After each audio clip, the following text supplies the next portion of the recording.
بسم اللہ الرحمن الرحیم۔ کل کا ہمارا سبق مکمل ہوا تھا۔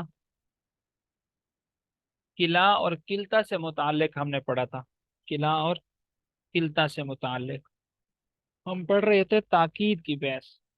توابع کی تیسری قسم ہے تاکید، اور تاکید کی تعریف کیا کی تھی کہ تاکید ایک ایسا تابع ہے کہ جو معنی مطبوع کے اندر پایا جاتا ہے، اس معنی کو تاکید کے ذریعے سے یا تو پختہ کیا جاتا ہے، یا پھر تاکید کے ذریعے سے یہ بتایا جاتا ہے کہ یہ معنی مطبوع کے تمام افراد کو شامل ہے، کوئی فرد اس سے خالی نہیں ہے۔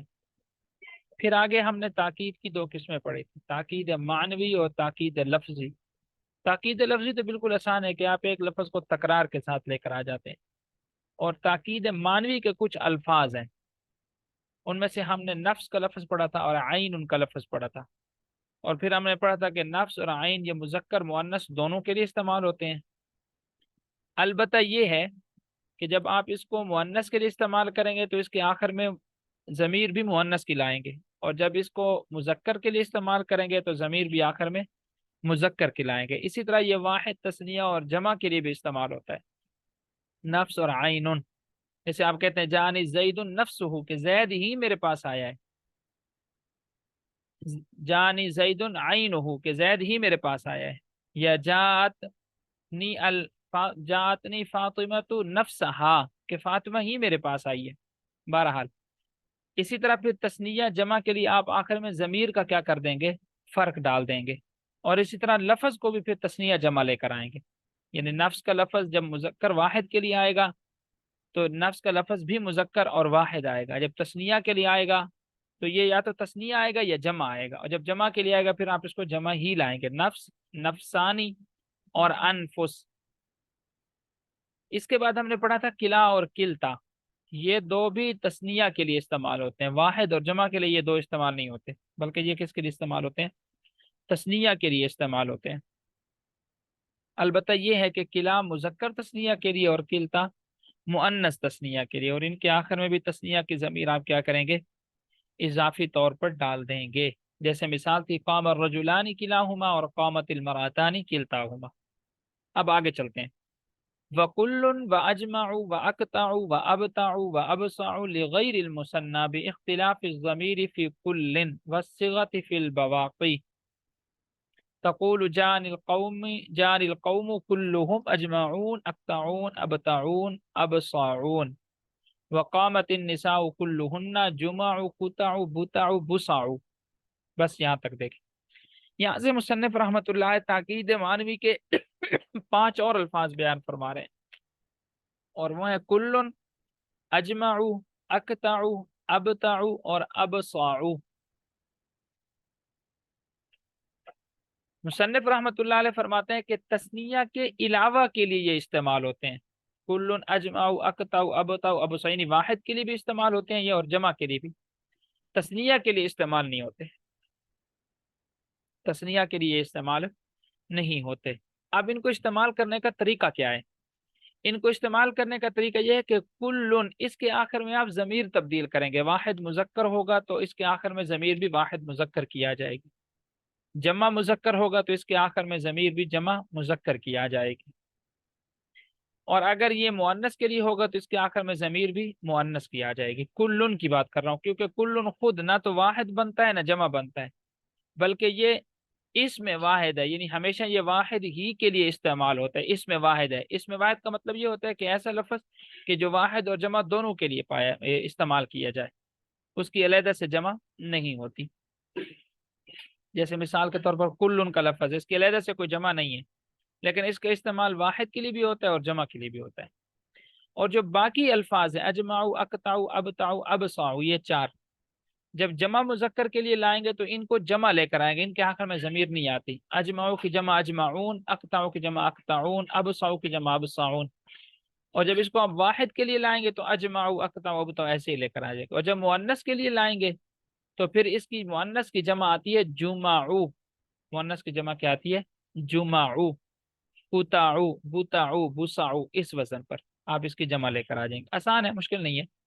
کہ یہ 5 الفاظ ہیں، کلن، اجمع، اقطع، ابطع، ابصع، ان 5 الفاظ کو جب استعمال کریں گے تو کلن کے آخر میں ضمیر تبدیل کریں گے اور باقی صیغے تبدیل کریں گے۔ صیغے کیسے تبدیل کریں گے؟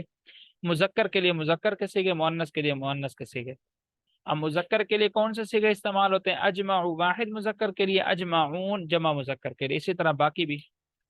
اور مؤنث کے لیے استعمال ہوتے ہیں جمعو، قطعو، بتعو اور بسعو۔ اور واحد مؤنث کے لیے جمعہ، واحد مؤنث کے لیے کیا گا؟ جمعہ، قطعہ، بتعہ اور بسعہ۔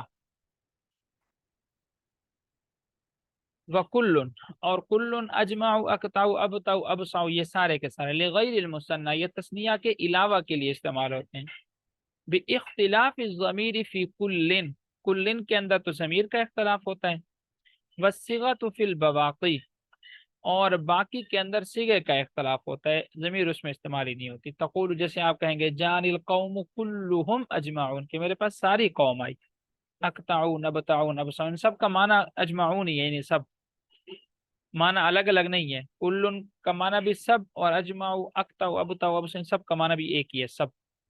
وقامت النساء کلہن، اب دیکھیں یہاں پر کلو کے بعد ہن ضمیر کا فرق ڈالا ہے، اور آگے پھر صیغوں کا فرق ڈال دیا، جمع، قطع، بتع، بسع۔ وإذا أردت تأكيد الضمير المرفوع المتصل بالنفس والعين يجب تأكيده بالضمير المنفصل نحو ضربت أنت نفسك۔ یہاں سے ایک مصنف رحمۃ اللہ علیہ ضابطہ بیان فرماتے ہیں۔ مصنف رحمۃ اللہ علیہ فرماتے ہیں کہ ضمیر مرفوع متصل کی جب آپ تاکید لائیں گے نفس اور عین کے ساتھ، تو اس کے لیے ضروری ہے کہ ضمیر مرفوع متصل کی تاکید پہلے آپ ضمیر مرفوع منفصل کے ساتھ لائیں، پھر نفس اور عین کے ساتھ کیا کریں گے؟ تاکید کے طور پر ان کو استعمال کریں گے۔ جیسے آپ نے عطف کے اندر بھی پڑھا تھا کہ جب ضمیر مرفوع متصل پر عطف کیا جائے اس میں ظاہر کا، تو پہلے ضروری تھا کہ ضمیر مرفوع متصل کی آپ تاکید لگائیں ضمیر مرفوع منفصل کے ساتھ۔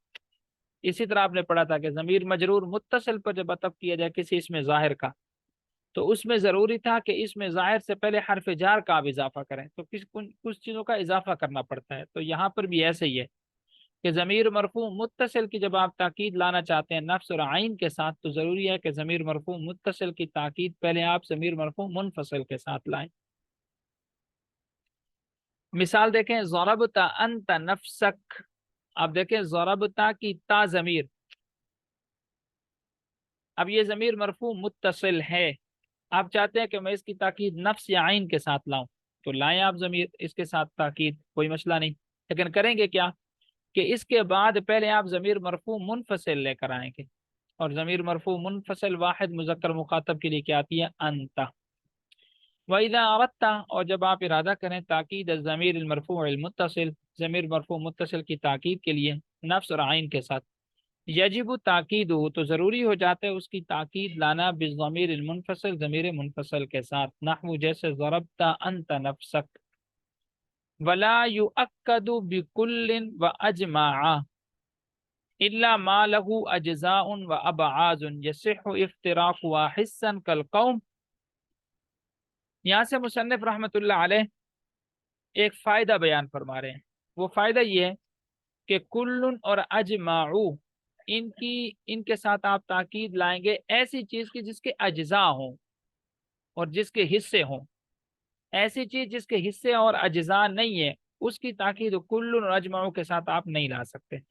پھر آگے عام ہے، چاہے حصے اور اجزاء حصن ہوں کہ سامنے آپ کو جو اجزاء اس کے نظر بھی آتے ہیں، جیسے کل قوم، مثال کے طور پر قوم کا لفظ ہے، اب قوم کے مختلف اجزاء ہیں نا، مختلف اس کے حصے ہیں، زید بھی قوم کا حصہ ہے، بکر بھی قوم کا حصہ ہے، خالد بھی قوم کا حصہ ہے، محمد بھی قوم کا حصہ ہے، محمود بھی قوم کا حصہ ہے۔ اب یہ حصے آپ کو نظر آ رہے ہیں قوم کے مختلف افراد کی صورت میں، لیکن بسا اوقات وہ جو حصے اور اجزاء ہوں گے وہ آپ کو حصن ظاہر میں نظر نہیں آئیں گے لیکن ہوں گے۔ جیسے مثال کے طور پر آپ کہتے ہیں میں نے یہ چیز پوری خرید لی، جیسے مثال کے طور پر ایسی چیز ہے جس کو آدھا بھی خریدا جا سکتا ہے، جس کو آدھا بھی، جیسے غلام کا لفظ یہاں انہوں نے ذکر کیا ہے، پہلے زمانے میں غلام بکتے تھے، غلام آدھا بھی بکتا تھا، اس کا ایک حصہ بھی بکتا تھا، دو حصوں میں بھی وہ بک جاتا تھا۔ تو یہاں پر بھی ایسے ہی ہے کہ اب آپ کو غلام کے جو اجزاء ہیں وہ علیحدہ علیحدہ نظر تو نہیں آتے نا، کہ غلام کا ایک جز ایک طرف پھر رہا ہو، دوسرا جز دوسری طرف پھر رہا ہو، ایسا نہیں ہوتا، لیکن وہ بکتا ہے آدھا یا آدھے سے زیادہ یا آدھے سے کم. یا مثال کے طور پر کوئی اور چیز لے لیں، جیسے مثال کے طور پر آپ ایک لیپ ٹاپ خریدتے ہیں، موبائل خریدتے ہیں. اب آپ کہتے ہیں کہ میں نے پورا موبائل خرید لیا، یعنی اس میں ایسا نہیں ہے کہ میں نے پورا نہیں خریدا بلکہ اس کے اندر کسی اور کا بھی حصہ ہے. اب وہ حصہ ظاہر میں نظر تو نہیں آتا نا، لیکن خریدنے میں حصے وہ بن جاتے ہیں. او حکمن، یا وہ حصے حکمن ہو. کما تقول، جیسے آپ کہیں گے اشتریت العبد کلہ، کہ میں نے سارا غلام خرید لیا.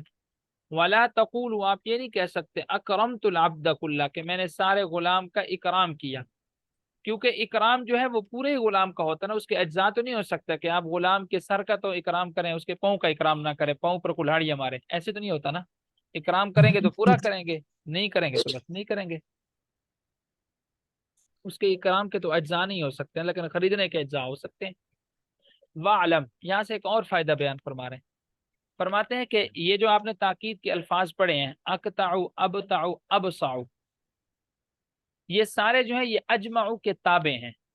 اقطعوا یہ چار تھے نا کلن کے بعد، اجمعوا اقطعوا ابتعوا ابصعوا یہ چار تھے نا، اقطعوا ابتعوا ابصعوا یہ تینوں جو ہیں یہ اجمعوا کے تابع ہیں. کیا مطلب تابع ہونے کا؟ کہ اجمعوا کے بغیر ان کا کوئی معنی بھی نہیں بنتا، اور اجمعوا سے یہ مقدم بھی نہیں ہو سکتے، اور نہ ہی اجمعوا کے بغیر ان کو استعمال کیا جائے گا. جب بھی آپ ان کو استعمال کریں گے پہلے اجمعوا کو لائیں گے. اجمعوا تو اکیلا استعمال ہوتا ہے، لیکن اقطعوا ابتعوا ابصعوا نہ تو یہ اکیلے استعمال ہوتے ہیں، نہ ان کا کوئی اکیلے معنی بنتا ہے، اور نہ ہی یجمعوا سے پہلے آتے ہیں. وعلم، اور آپ جان لیں ان اقطع و ابتع و ابصع یہ تینوں الفاظ اتباع لاجمع، یہ اجمعوا کے تابع ہیں.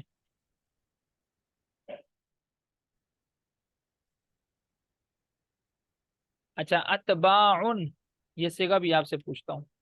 ولیس لها معنی ها هنا بدونه، اور ان کا کوئی معنی نہیں ہے اجمعوا کے بغیر. فلا يجوز تقدیمها، پس جائز نہیں ہے ان کو مقدم کرنا علی اجمع اجمعوا پر. اور اس طرح دیکھیں علی کے بعد اجمعوا کو میں اجمعی نہیں پڑھ رہا، اجمع پڑھ رہا ہوں، یہ بھی آپ سے پوچھتا ہوں. ولا ذکرها، اور اسی طرح ان کو ذکر نہیں کیا جائے گا بدونه اجمعوا کے بغیر. فصل البدل، بس یہاں تک کرتے ہیں آج، یہاں تک کر لیں آج کا سبق انشاءاللہ. یہاں تک سمجھ میں آ گیا الحمدللہ. جی طلباء اکرام. جی جی سر جی آگے. نہیں سارے طلباء بتائیں، صرف حمزہ